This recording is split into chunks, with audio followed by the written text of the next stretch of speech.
This is the websites.ca podcast, where we help Canadian small businesses build and maintain an effective website and online presence.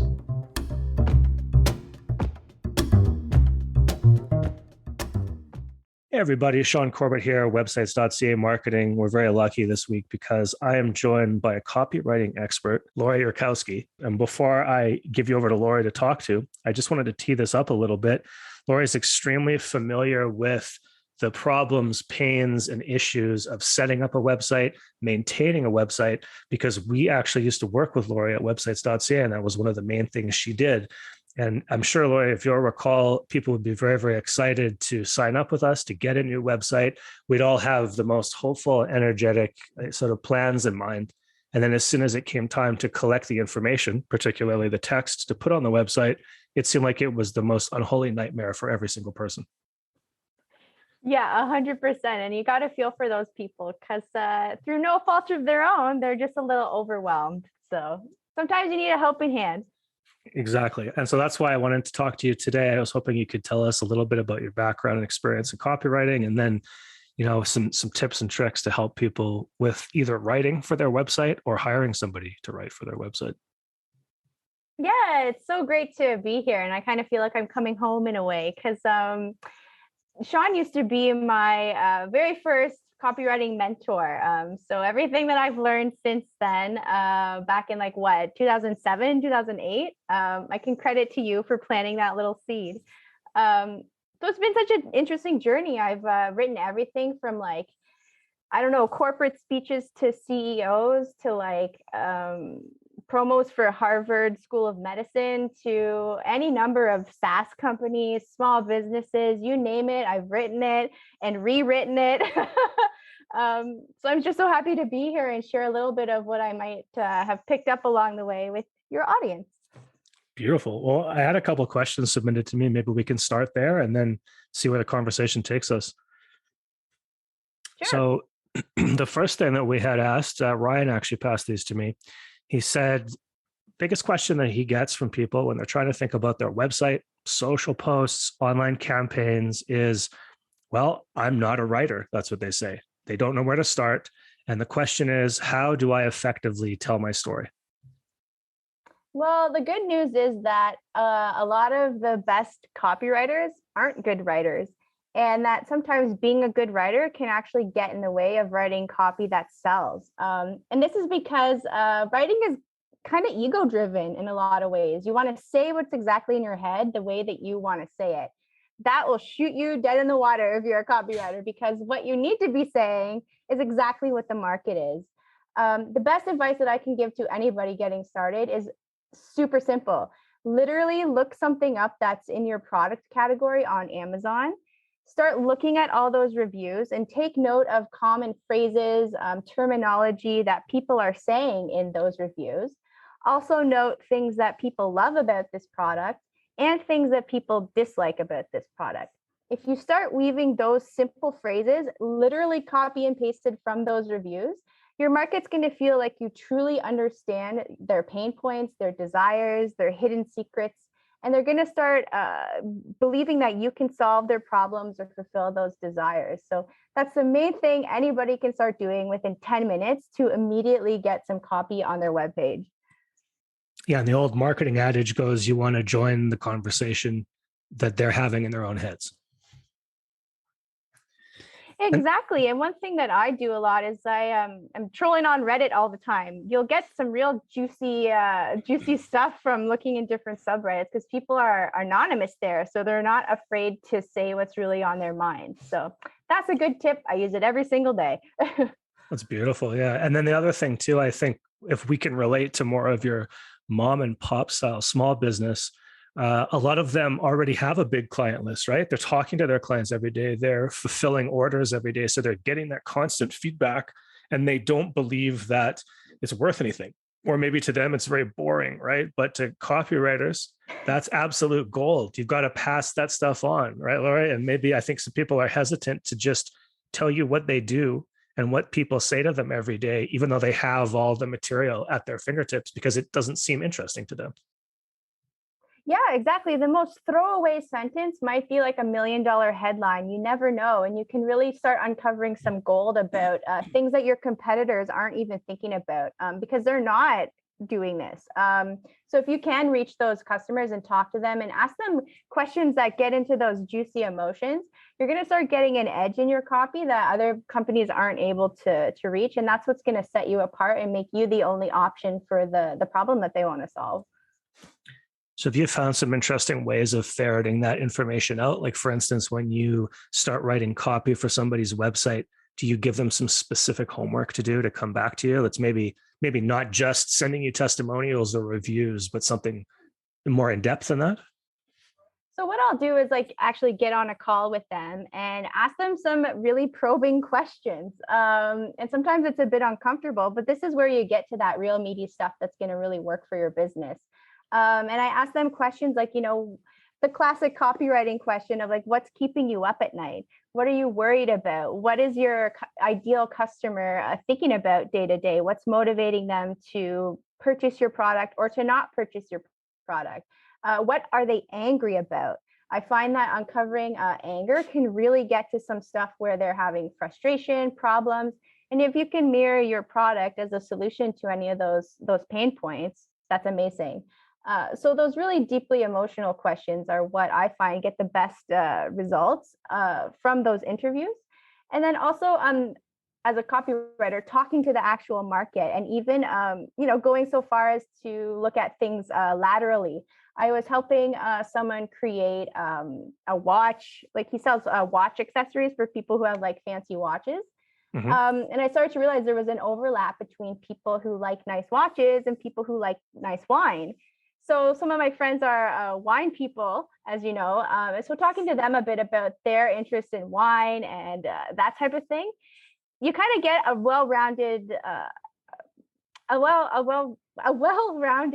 understanding of who these people are and what they care about. And it's that kind of like well-roundedness that really makes great copy.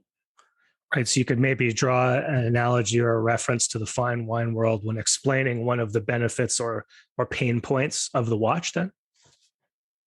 Yeah. So like I would ask them, what do you look for in a wine? And they might say like price, or they might say, oh, I want the most exclusive wine, or I want something expensive, or I want something that's going to show off when I bring it to a dinner party.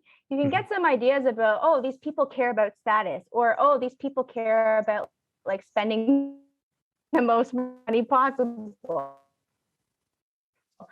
Some just little tricks that you might not think of right off the bat. Right. No, that makes sense. I wanted to come to maybe a more concrete bit of instruction that we can give people or tricks that we can give people. So for instance, when folks open their homepage, the first thing that almost everybody sees, in addition, let's say, to the logo, is typically when you build a website, you got a big slider and you have a big title over top of the slider. So us copywriters might call that a headline, but most people, when they're building their website, they just think of it as the welcome message often, right? They don't want to use these technical terms. Yep. So what they put on their little welcome message there, what they ask the web designer to put is usually one of two things. And it's going to make you cringe, Lori. So I'm going to tell you the two things, and I'm going to get you to tell me 1 to 2 better things that they could do.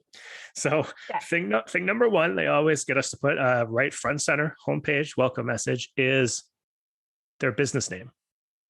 Thing number 2, they always get us to put front and center is welcome to our website.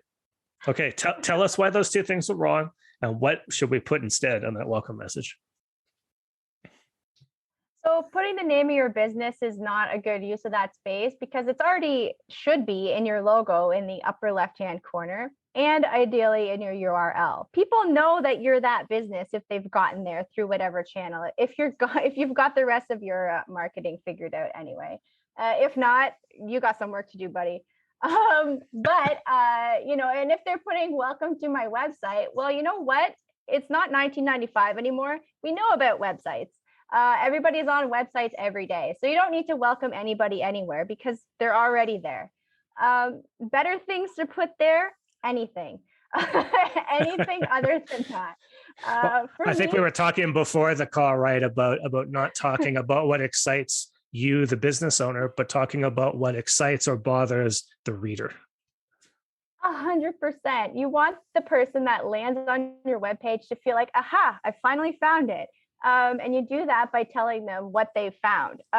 So for me, like, for my own personal running website, I'm a certified running coach. I just put as my headline, like, training advice to help you if you're struggling with running injuries. That's it. It tells exactly the right person why they should be here and why they should keep reading. So that's one thing. It's just signaling like why you're here and what you're going to do for people. Always think about what benefit you're bringing to the person that's reading your copy. Yeah, it's a great bit of advice. I think a lot of folks believe that there's some kind of trick that copywriters do, which is great for our fees. But yeah, I don't know. It's not really, the trick is in understanding human psychology and knowing what to put where. Like Laurie said at the start, you don't have to be a great writer. Notice everything we've been talking about is just focusing on the customer or the audience and thinking about where they're coming from. So with that in mind, I'll pivot to another specific question that we got submitted to us, which was, everybody tells me I'm supposed to write blog posts for my business. I want to write regular blog posts to keep my customers engaged, but I don't have the time or the expertise in writing to do so. So Laura, do you have any tips for copywriting for small business blog posts? Yeah, I mean, they don't have to be these epic, huge, long posts. I mean, anything that you put out there that's of value is super important. One thing that I learned recently that was just blew my mind is that Google actually has physical, like flesh and blood humans determining people's content on their website and whether or not it's high quality. I couldn't believe this. I thought it was all robots, but nope, turns out there's real people who are getting paid by Google to look at your website's content. And that means that they have a score that you get called your quality score that tells you how good your website content is. And that determines where you're going to show up in search results. And there's a few factors that there's this huge document, it's like hundreds of pages long, that gets into the nitty gritty of what they're looking for. But the main things are super easy to knock out. And it's crazy to me that more businesses aren't doing it. Basically, they just want to know that the information on your website comes from a credible source. It's at least current, it's not super out of date. And the fact that you are updating this content on a somewhat regular basis. So for me, what I like to do is just get something out there, just get a baseline of something out there, and then come back, revisit it, work on it as you can. And that looks good to Google because you're keeping your content up to date, and that will have a positive effect on your quality score and therefore your domain authority, which is a whole other thing, but it's just going to help your website. So think about the common problems that your customers are coming to you with or pain points that they have, and write quick little snippets about how they can quickly solve that by using your business. It's a good way to resonate with your audience, to establish your authority. And these don't have to be, like I said, thousands of words long. A quick little snippet is enough to just get your information out there, give something for somebody to read, give you something to post on social media to start driving up some organic traffic. And it's all going to help. It doesn't have to be this huge thing that you've labored for hours about. Do what you can when you can and revisit it when you can. So you're saying you'd go back to that old published blog post, maybe clean it up, add an extra paragraph 6 months down the road, and then do the updated on date. And then that bumps to the top of the blog list.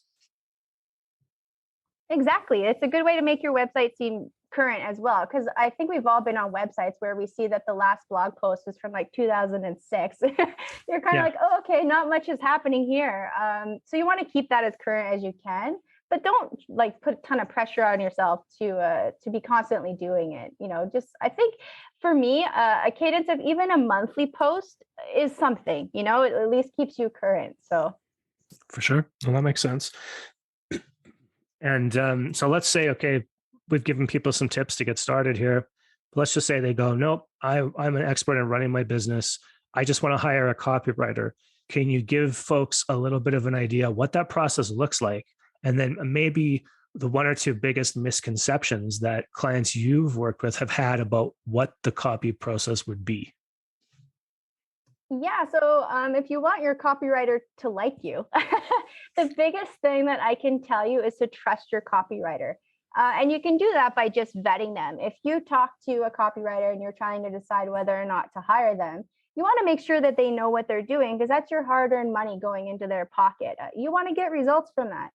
So if your copywriter doesn't know anything about stages of awareness or like direct versus indirect copy, different things like that, you want to make sure that they know their stuff and they have good testimonials and credentials behind them. So how it's going to work is like you basically tell the copywriter, hey, I need your help on these whatever things. I want to have a new website. I want to have a new about page. They should also have some recommendations for you as well. If someone comes to me wanting just to do their homepage, I often suggest doing an about page too, because it's the second most visited page on your website. And you could optimize that page to get crazy conversions. And it can be a real money maker for you if you do it right. So you want to make sure that your copywriter is thinking strategically about your entire business and not just delivering you, some words to throw on your website. I just want to interrupt you there to really, really highlight and hit that point home, right? The reason why copywriter is worth the money is because they are not a typist or an editor, right? Like Lori just said, they're so important. They're thinking strategically about your entire business, your entire offer, and your entire market. Okay, pardon me, please continue. No, it's super validating to hear that. And, just as an aside, I believe that a copywriter should be involved in as many parts of the business as possible. Like with my biggest client right now, I'm involved in even like their HR process to make sure that their job ads are getting the right people for our team that's going to keep pushing the business forward. So it seeps into like every part of the business if you do it right. So basically what you want to arm your copywriter with is everything that you could possibly give them about everything that's ever happened in your business. And this can be like through, giving them, if you use it, giving them access to your Google Drive, if you keep a lot of documents there, or like giving them a sample of your product so they can get to know it super well and be able to write about it with some expertise. Giving them access to your top 5 like repeat customers so they can interview them and get a real sense of why they are in love with your business. And just being open and vulnerable and honest with your copywriter, letting them know the state of affairs, what you're looking for, being really clear on how you define success, because that's going to be the metric you're judging their work by. And then also, I don't know how this happens, but a lot of, I don't want to be like rude or anything, but a lot of junior copywriters don't push for access to analytics. And I think this is such a mistake. A good copywriter is going to ask for your website data or to get visibility on your email metrics or to even know like, what are your sales reports for the last quarter? They need to know this because they should be using that to temper and guide their messaging to make sure that they're getting the results they expect from what they're putting out there on your behalf. So being really open and transparent about your business, your expectations, super important. Beautiful. Yeah. If we could all collect all that, it would be amazing. So tell us now, Lori, I know that your dance card's pretty full, and you obviously mentioned a couple of clients that you have that you're working with regularly. But if somebody listening would like to chat with you, would like to take you up maybe with some copy help, what's the best way to do that, and where can they find you? Well, you can find me at my running website, which is not very much related to this, but I'm still there. And it's actually LoriYurkowski.com. Still my maiden name on the internet. So, I'm an independent woman. I'm running my own business over here. So yeah, LoriYurkowski.com. Hopefully there will be somewhere that this is written because it's hard to spell. I'll put a link for sure. Yeah. And then, if they want to talk to you about copywriting, there's some contact details right on that site then? Yeah, exactly. There's a form you can fill out and it's connected right to my email. I'll get a note from you and we can take it from there. I can do your copywriting for you, or I can also just do a consulting call and give you direction, recommendations, and the tools that you need to implement it yourself. So I often offer that to people that aren't quite sure, just dipping their toes into copywriting, lowering the barrier to entry, because I believe everybody deserves to have like banger copy on their website. Oh, for sure. Yeah. And I think that's a great way to do it. If you can do a paid 1-hour consult call, you might change your whole outlook on what you thought your business needs to what the marketing expert tells you your business needs. And it's pretty cool when, I'm sure this has happened to you before, Laura, when someone will say, oh, I'm going to hire you to rewrite blah, blah, blah, blah, blah, blah on my website and this and that. And you sit down, you do a consult call, and you find one or two other things that just have massive effects and massive changes. And maybe they don't even have to hire you for all that much other stuff. And they're happy. And then obviously they're going to come back in the future for help. But it'd be surprising. Just talk to the expert for an hour. And what you think is a problem might not even be the main problem. Yeah, exactly. And I think a lot of business owners get tunnel vision about what they're doing. You know, you're in it every day. You see it from a totally different angle than somebody who's coming from the outside and different perspectives. So it can be really enlightening to hear what someone else has to say about what you got going on. Beautiful. Thanks very much for talking to us today. Oh, it's so nice. Thanks, Sean. It's so good to be home. Yeah, good to have you back. If you're not satisfied with your current website or the service you get from your provider, you can switch to websites.ca for free and get a great support team behind you. Just visit business.websites.ca. That's business.websites.ca, or email Ryan directly at ryan@websites.ca. Thanks for listening, guys. Catch you next time.